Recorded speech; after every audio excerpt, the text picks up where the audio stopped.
Hello and welcome to an inner fetish review. Fetish?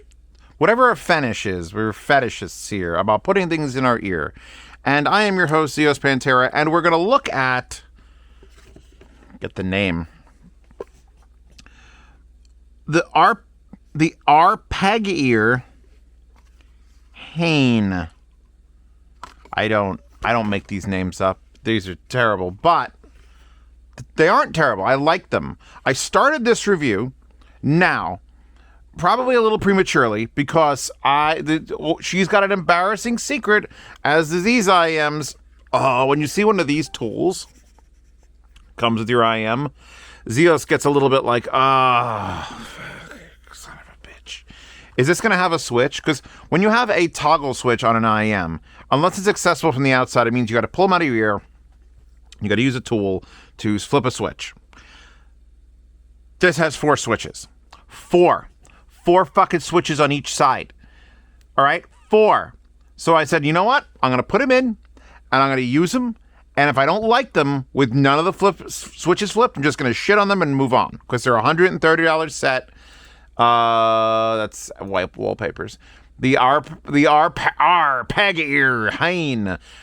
What interests me about a 4-switch system, though, is that usually that's done with balanced armatures because it's easy. You turn a balanced armature on or off, or you switch between 2 profiles and 90 different drivers. These have a single 10mm dynamic driver, and that's it. And for $129, with a single dynamic, and I like them the way they sound out of the box without fucking with anything. And then look at this. This is like the rarest of things. The manual that comes with the IEM has an English side that explains exactly what the switches do. Like, this is more exciting than the listening session, is being told. All right, so we got to make a decision. I've been listening to them now for a while. Now, I'm a little bit of a bass freak, but these have a nice, subtle, like, Meet the Creeper, Pink Pussy mix, ironically, is playing. And I like it. It's good. It's solid. It's got... The treble's not too much. The bass is not too much. Maybe a little bit lacking. So let's pull it out. Look at this goddamn switch fuck configuration.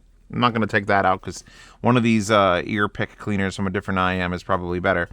My options are, it gives me 6. Doesn't see, this isn't all the revisions you could have, because you could just put all of them up. In fact, people at home who pass statistics can tell me how many different revisions of this. Because you could have the first one up, or the second one up, or the third one up, or the fourth one up. That's 4 right there. But then you could also have the first one up and the last one up. That's 5. The first one up and the third one up. That's 6. The first one up and the second one up. That's 7. The third one up and the first one up. The third one up and the second one up. It's this fucking list would be this long. But the basic tuning options are 1 up is 2 decibels of bass boost. If I do this, if I bring the first one to the on position, which we're going to have to make sure we do this fucking even. Oh, God. We should now have 2 more decibels of bass. Just 2 more. However, if you put the second one up instead, you get 4 decibels of bass. Or if you put the first and second one up, we get a combination and you get 6 dB of bass, which is not a little bit. So that's going to be my first test. I'm going to test that first, and then we'll talk about the rest of the stuff that's going on in here. So these 3 panels are a little bit of bass boost, a little bit more bass boost, or double it. Let the ear tips settle. I paused that song. I know exactly what the Meet the Creeper Pink Pussy mix sounds like. That is a significant amount of low end. And I'm going to talk about another part of this IEM before I move on. This is a Hane IH8, and it's on low gain, but I'm nearly past 2 o'clock, so I'm going to lower that and then put it on high gain for an IEM, for a single fucking dynamic IEM. Because whatever they've got in here to make all these switches work is a crossover network, and crossover networks tend to make a little more inefficiency in a speaker. This is not a speaker, this is an IEM. So now I need high gain, and that's default. When I flip these switches, all of a sudden now it seems to need even more, like the volume literally dropped.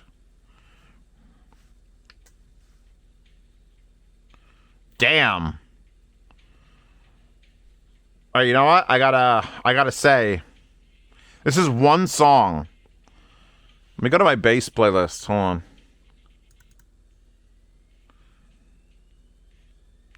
That is solidly some of the best. Like, if you want the murder bass, congratulations, flip some switches. All right, I'm gonna go with less murder bass, not 6. You know what? Not 2. We're gonna leave. We'll put switch 1 down. We're gonna leave switch 2 up, which will give me just 4 dB instead of 6. Don't confuse the directions. Now let's see what that treble can do. Because now it's not just treble a little bit, treble a lot of it. We can attenuate the treble, drop it, which I appreciate in an IEM, because sometimes you're on a plane, you got 6 hours, and you brought these incredibly detailed IEMs that after 6 fucking hours are going to be like, please stop. Please stop. So you just pop out the boom, drop the treble down, a little more comfort to listen to it. You don't need all that detail for that long if you're listening to podcasts or watching a movie on a long extended thing, so I appreciate that. So toggle 3 up is treble attenuation. Troglodytes. Wasn't troglodytes a Star Trek reference? My father would know. That's OG Star Trek. Toggle 4 up is treble boost. So either go down or up. I was pretty happy the way it was, but there's another option which they're advertising here. If you put them both up, apparently what happens is you attenuate between 3 and 7 kilohertz. Which, where's the stock? So the dotted line is all down, I'm assuming. So the dotted line is here. Not you could see because the camera's good. So you're either going to go boost or drop, or just this section here falls away. So you could drop the mid. It's not mid-range. I'm assuming 3 to 7 is 3,000 to 7,000. That isn't exactly... You know, I wonder what that'll do to soundstage, though. All right, here, I'm going to pop these both up, just as a test. So now we've got 2, 3, and 4 all the way maxed out. I usually hate these IEMs, but I realize if I, instead of trying to figure it out beforehand... First of all, having instructions is fantastic. In English, mind you. Like, I wouldn't even have loaded the page, but I wanted to make sure it had the fucking instructions somewhere to know that these are 129. So now, did I change me? I have the Megalobox. Put something back on that I know. Actually, back to the pink pussy mix.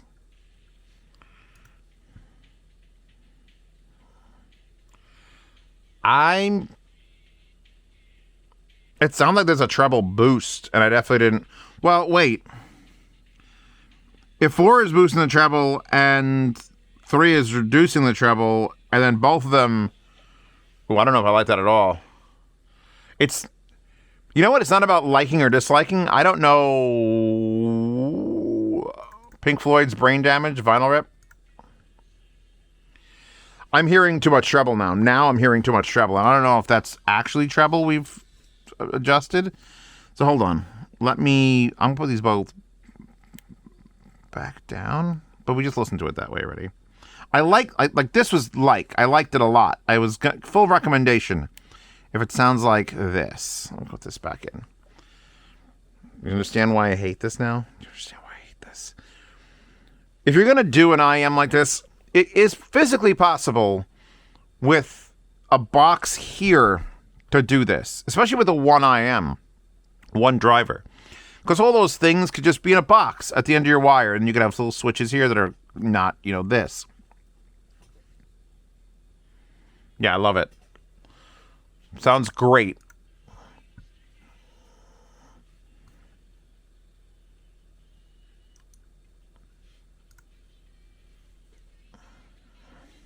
All right, let's quell the treble a little bit. Let's see if I can quell the treble, because that's a trebly song. So we want to toggle 3 up for treble attenuation. Weeby shit. This is Bakemonogatari. So less treble, less shouty.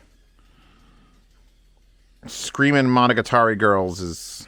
You know. If you know, you know.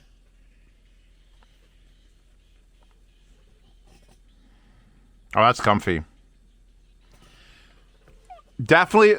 I will say this. Worse than having switches is having switches that don't do anything good or don't do anything enough to make it worth it.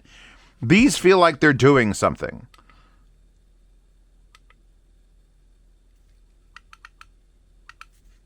Holding my breath while I change tracks.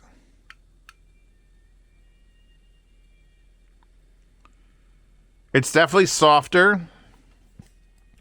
All right, so the default IEM has decent soundstage, excellent detail retrieval. Like, it's a good single fucking dynamic. Terrible efficiency. We're on high gain and hyper on this fucking amp. If I pop this bitch here... Oh my God. I was just using an IEM for the... I haven't plugged it into this review.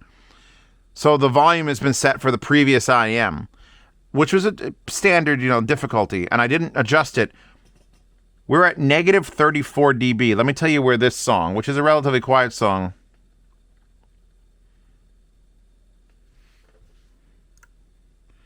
Yeah, we're now at like 10 or 11.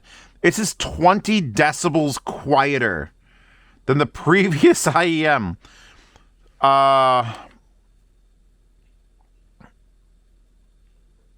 It sounds good, though. I think they should probably make this come with a balance cable just for power's sake. How do I need to put this to 7? 7! Fucking 7! I should get the balance cable on it so I can run it on the Valencia. This is dumb. Do I need a 15 watt per channel fucking headphone power amp? No, but... This might be how I'd run them. Let me go back to my bass playlist. Yeah. Still clear, still concise, good vocal tuning. Like, they're a super lightweight IEM as well. 4-pin disconnecting, or 2-pin disconnecting wire. Boom. All polymer shell, no metal. Really pretty, actually. It's like a very thick, like the words, the fucking word. Arpegear and Hane are printed on the top of this clear coat, and the actual texture is way below it. Like, way below it. These are very pretty. The wire leaves a little bit to be desired. It is unbalanced. It is cloth. And it's probably... I didn't, walk around for 3 hours with these. I don't know how microphonic it's going to be. I tend to not like fabric cables for the microphonics. But if you don't know what that means, it means when the wire's rubbing up against your shirt, you fucking hear it because it translates straight up into your ear holes. So yeah, let's put them in. Pause. Yeah. If you listen to quiet music, that might get annoying. It's not as bad as some things I've heard. It's also not a heavy wire. It's a little bit light, which means it's going to flop around all the goddamn time. Heavy wires tend to sit still. Let's put it in the fucking tube. High gain, please. Needed high gain. I did it almost as a joke. I needed high gain. I will say for $130...